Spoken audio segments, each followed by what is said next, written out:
RSS के प्रथम सरसंघचालक केशवराव बलिराव हेडगेवार अपने जीवन में न केवल संघ से जुड़े थे बल्कि स्वतंत्रता संग्राम में भी बढ़ चढ़कर हिस्सा लेते थे। ऐसे में एमपी के बालाघाट स्थित रामपायली में उनकी स्मृति को सहेजने सरकार स्मारक का निर्माण करने जा रही है। इसके लिए सीएम शिवराज सिंह चौहान ने एक दिन पहले स्थल निरीक्षण कर स्मारक निर्माण की घोषणा की है। उधर केक की रिपोर्ट के बाद मध्य प्रदेश में शिवराज सरकार पर विपक्ष हमलावर हो गया है। पूर्व मंत्री सज्जन वर्मा ने शिवराज सरकार पर इस घोटाले को लेकर गंभीर आरोप लगाते हुए इसकी जांच की मांग की है। इसके अलावा राजधानी भोपाल में नई शहर सरकार बनने के बाद हुई पहली परिषद बैठक में जमकर हंगामा हुआ। विपक्ष का आरोप है कि सत्ता पक्ष जनता पर टैक्स बढ़ा रहा है, लेकिन सत्ता पक्ष ने इस दौरान नई जोन समितियों का प्रस्ताव बहुमत से पारित कराने के बाद बैठक को अनिश्चितकालीन समय के लिए स्थगित करवा दिया है। इसके अलावा राजधानी में डोल 11 के मौके पर चल समारोह निकाले जा रहे हैं। आज से गणेश प्रतिमाओं का विसर्जन भी शुरू हो जाता है। लिहाजा खटलापुरा घाट पर प्रशासन ने व्यवस्था के सारे इंतजाम किए हैं। प्रथम सरसंघचालक केशवराव बलिराव हेडगेवार की स्मृति में बालाघाट के रामपायली में स्मारक का निर्माण होगा। सोमवार को सीएम ने इस स्थल का निरीक्षण कर इसकी घोषणा की थी। इसके बाद सीएम ने कहा कि हेडगेवार स्वतंत्रता संग्राम से भी जुड़े थे, लिहाजा उनकी स्मृति को चिरस्थायी रखने के लिए स्मारक का निर्माण किया जाएगा। बता दें, रामपायली भगवान राम के वनवास से भी जुड़ा हुआ है। वहाँ के दशहरा मैदान में उनके भाषण होते थे भारत की स्वतंत्रता के लिए। वो देशभक्ति की भावना है उसको प्रज्वलित करने का काम करते थे। तो भाषण भी होते थे, उनको भाषण देने पे प्रतिबंध भी लगाया गया था, वो जेल भी गए थे। तो एक नहीं अनेकों वहाँ रहे हैं, अनेकों दंगल सत्याग्रह जो बैतूल जिले में हुआ था उसकी रणनीति योजना भी उन्होंने वहीं बनाई थी। केक की रिपोर्ट के बाद विपक्ष शिवराज सरकार पर हमलावर है। मंगलवार को पूर्व मंत्री सज्जन सिंह वर्मा ने सरकार की घेराबंदी करते हुए बच्चों के पोषण आहार में हुए घोटाले का मामला उठाया। उन्होंने शिवराज सरकार पर आरोप लगाया कि बच्चों के मामा के राज में हुए इस घोटाले के बाद विभागीय मंत्री को अपने पद पर बने रहने का कोई अधिकार नहीं है। उन्होंने कहा कि केक ने प्लांट के बिजली बिल को आधार बनाकर माना कि इसमें करीब 2000 करोड़ का भ्रष्टाचार हुआ है। इस मौके पर उन्होंने इस घोटाले की जाँच की मांग भी की है। पोषण आहार खा गया, जिन्हें वो अपनी बहन कहता है, गर्भवती उनके गर्भ में पलने वाले बच्चों के पोषण का आहार खा गया, अपनी बहनों का पोषण आहार खा गया। क्या हम इसे कंस की उपाधि नहीं दे सकते? और मैं तो तंज कसता हूं कि जब जब नर्मदा में रेत वर्षा काल में कम हो जाती है, पानी वानी खूब बहता है, तो रेत का घोटाला मुख्यमंत्री रोक देते हैं। उस समय इस तरह के पोषण आहारों का घोटाला चालू हो जाता है।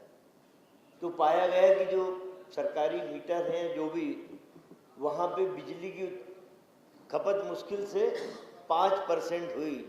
100% बिजली पे जितना मीट्रिक टन बन जाता, पोषण आहार बन जाना था, मात्र 5%। तो मैं समझा कि भाई ये तो बड़ा चमत्कारी पुरुष है शिवराज चौहान। पता नहीं किस तरीके से वहाँ बिजली जादू से कौन सी तरीके से ये विंड वाली सौर ऊर्जा, पता नहीं नई कोई इलेक्ट्रॉनिक और कुछ ले आया है, वहाँ भेज दिया उसने। राजधानी भोपाल में नगर निगम परिषद का पहला सम्मेलन हुआ, जिसमें जमकर हंगामा हुआ। इस दौरान विपक्ष बढ़े हुए टैक्स को वापस लेने की मांग करता रहा, तो वहीं सत्ता पक्ष ने शहर में 21 जोन का निर्माण कर नागरिक सुविधाओं के विकेंद्रीकरण की बात कही है। उधर विपक्ष ने जोन के असमान वितरण पर भी ऐतराज जताते हुए कोर्ट में जाने की बात कही है। और हमने तो इनको बहुत 15 दिन पहले लेटर दिया था, मेरे पास तो रिसीव रखी है कि आप अपने एजेंडा के अंदर जनता से जुड़े हुए मुद्दों को रखिए।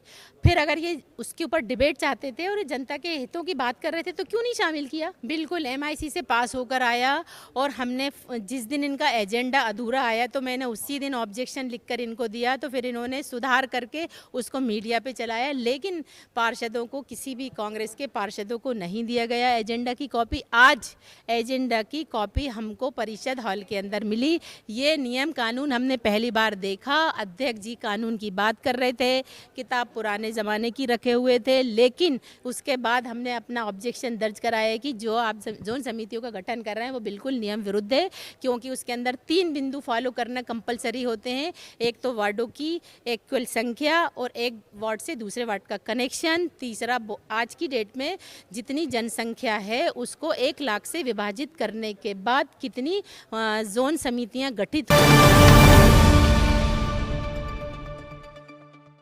देखिए, टैक्स बढ़ाने की हमने तारीख जो 31 तारीख थी कि 31 तारीख तक संपत्ति कर में 6% छूट के साथ 31 तारीख तक जनता संपत्ति कर जमा कर सकती थी, जल कर जमा कर सकती थी। उसको हमने नगर निगम कमिश्नर को आदेशित किया है कि उसको 31 अगस्त की जगह 30 सितंबर तक संपत्ति कर में छूट के साथ जनता को सुविधा दी जाए। जल कर में भी जनता को सुविधा दी जाए कि वो 30 सितंबर तक जल कर जमा कर सके। डोल 11 के मौके पर राजधानी भोपाल के पुराने शहर से जुलूस निकालकर खटलापुरा घाट पर विसर्जन करने की परंपरा सालों पुरानी है। पुराने शहर के कर्फ्यूवाला माता मंदिर से जुलूस निकले, यह सिलसिला देर रात तक चलता रहेगा। इसके चलते शहर के कई हिस्सों में ट्रैफिक डाइवर्ट किया गया, तो वहीं खटलापुरा घाट पर प्रशासन, पुलिस और नगर निगम की टीम द्वारा पुख्ता व्यवस्थाएं की गई।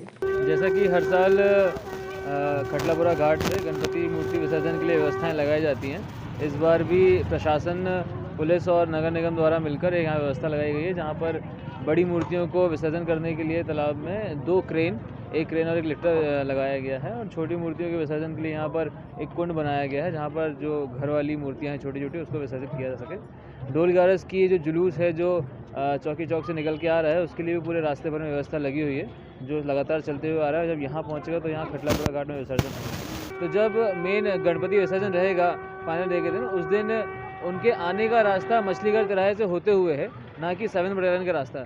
तो ये एक छोटा सा परिवर्तन किया गया है। तो इसलिए सभी आम जनता जो लोग अपनी छोटी छोटी मूर्तियों को लेकर यहाँ विसर्जन करने आएंगे, उनसे निवेदन है कि वो कृपया करके मछलीघर तिराहे से घूमकर यहाँ पर आएँ, ताकि उनकी अच्छी पार्किंग व्यवस्था करी गई है, उनको सुव्यवस्थित और सुविधा अनुसार ही यहाँ पर व्यवस्था करवाई गई है इस बार।